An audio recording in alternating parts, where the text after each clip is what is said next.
Good morning, friends. Today is the 13th day, and today's activity is uses punctuation marks. विरामचिन्ह कशी वापरायची तो आजचा topic आहे. मला एका प्रश्नाचे उत्तर द्या बरं. मला सांगा, विहानला 4 भाऊ होते. उत्तर, दक्षिण, पूर्व. विहानच्या चौथ्या भावाचे नाव काय होते? आता उत्तर जर तुम्ही मला सांगितलं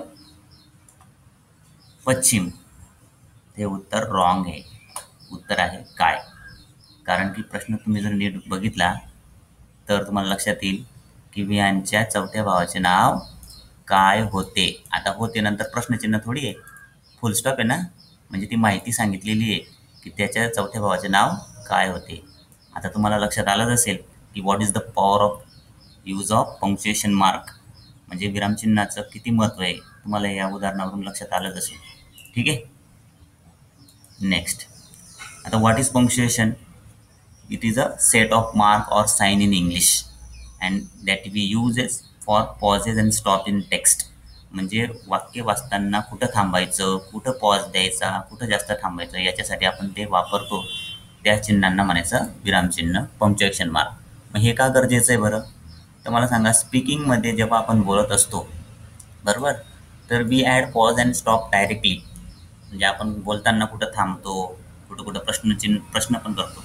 परंतु रायटिंगमध्ये कसं समजणार कुठं थांबायचं, कुठं प्रश्न आहे? तर त्याच्यासाठी आपण काय वापरतो? पॉज अँड स्टॉपसाठी आपण वापरतो पंक्च्युएशन मार्क. ठीक आहे. नेक्स्ट, आता these are the types of सम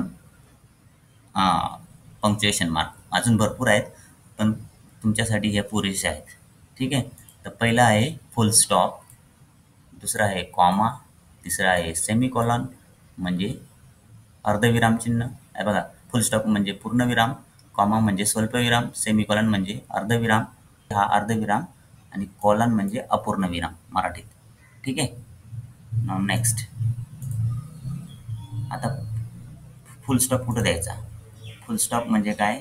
म्हणजे सर्वात मोठा जिथं वाक्य संपतं तिथं आपण फुल स्टॉप देत असतो बरोबर. फॉर एक्झाम्पल बघा खाली, आता first letter is capital letter. जर फुल स्टॉप देताना बघायचं की ते वाक्य जे असेल ते पूर्ण वाक्य असलं पाहिजे आणि आपण वाक्याच्या शेवटी ते देत असतो. ठीक आहे. आता पहिलं बघूया फुल स्टॉप. फुल स्टॉप कुठं देत असतो आपण? वाक्याच्या शेवटी. वाक्य पूर्ण झाल्यावर पूर्णविराम देत असतो, full stop. Marks the end of the sentence म्हणजे वाक्य संपल्याची निशाणी आहे ती. आणि the first letter in capital letter, पहिलं लेटर हे कॅपिटल लेटर असतं.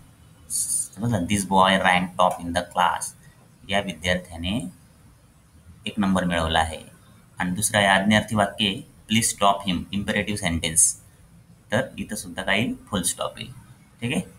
नेक्स्ट, कॉमा म्हणजे स्वल्पविराम. म्हणजे काय? To separate series of words. म्हणजे एखाद्या यादीतले एकाच प्रकारचे शब्द आले ना, ते सेपरेट करण्यासाठी आपण काय वापरत असतो? Comma. England, France, India and Italy form and alliance. म्हणजे हे बघा, इथं एकाच प्रकारची नावं आली आहेत ना देशांची, the names of the countries, and that are separated by comma. समजलं. आणि एवढं लक्षात ठेवायचं, इथं अजून इंडिया आणि इटलीमध्ये नाही दिलेलं बघा. म्हणजे यादीतल्या शेवटच्या 2 शब्दांमध्ये जर अँड असेल ना, तर आपण तिथं कॉमा देत नसतो. नेक्स्ट, सेमिकॉलॉन म्हणजे अर्धविराम. म्हणजे पॉज ग्रेटर दॅन कॉमा. म्हणजे कॉमा म्हणजे थोडंसं थांबत असतो आणि सेमिकॉलनमध्ये आपण थोडंसं अजून जास्त थांबत असतो.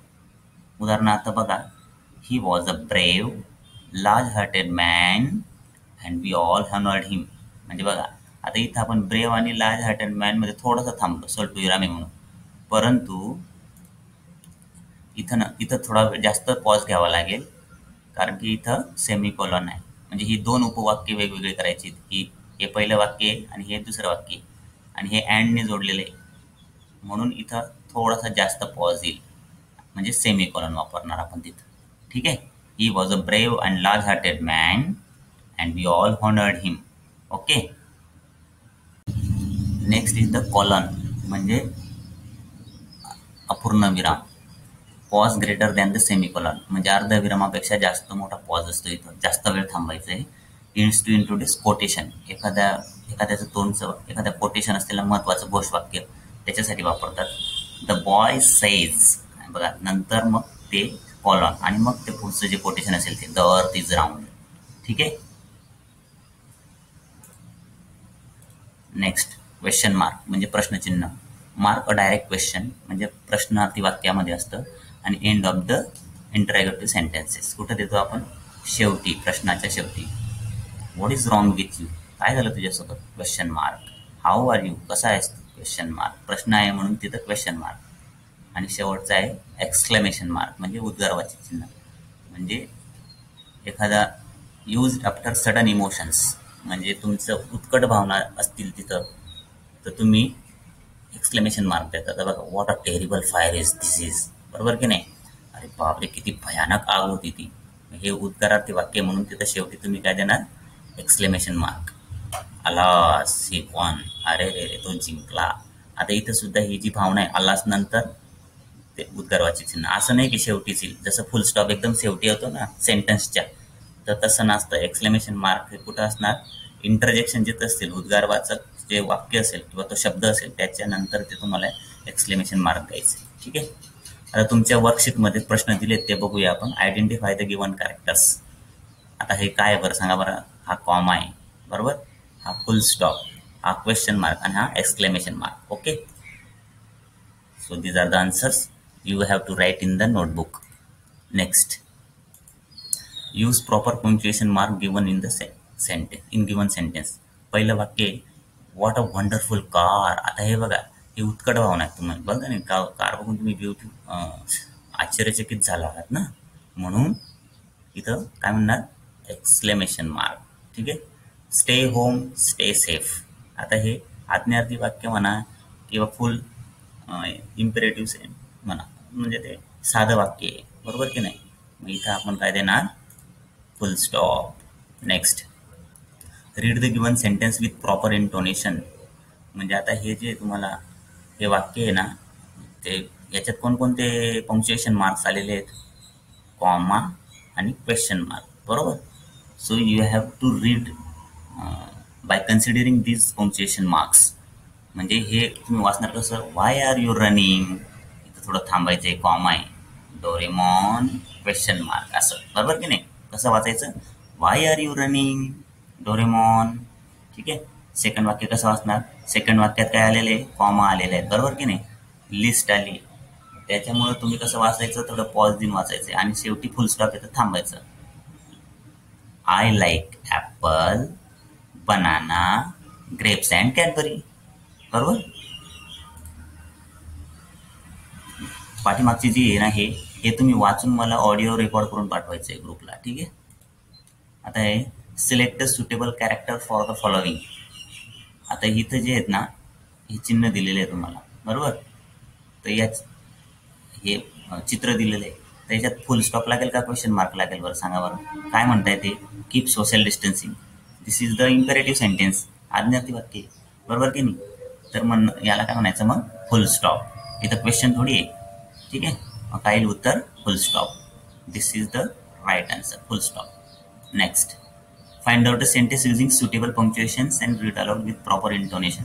आता हे तुम्हाला चित्र बघून कोणतं पंक्च्युएशन मार्क येईल ते ओळखायचं आहे. तर बर्ड इज फ्लाइंग हे वाक्य लिहून घ्यायचं तुम्ही, फुल स्टॉप येईल इथं. नेक्स्ट, ही काय विचार करत असेल बरं? Shall I go to school question mark. Next, what a beautiful flower is this exclamation mark. Grandmother brought pumpkin, apple, tomato, carrot and flower. म्हणजे काय काय येईल? कॉमा येईल आणि फुल स्टॉप येईल. ठीक आहे. कारण की एकाच प्रकारचे शब्द आले ना तर कॉमा येतो. आता अशा प्रकारे तुम्ही हे पण ऍड करू शकता. आता 3 सेंटेन्स तुम्हाला लिहायला लावले. तर हे बघा, the car is red full stop, where the dog question mark, I love ice cream full stop. ठीक आहे. What time it is question mark, you are great exclamation mark, cats like milk full stop. हे वाक्य लिहून घ्या तुम्ही. 3 वाक्य सांगितली मी तर 6 दिलीत. ठीक आहे. Okay, bye bye.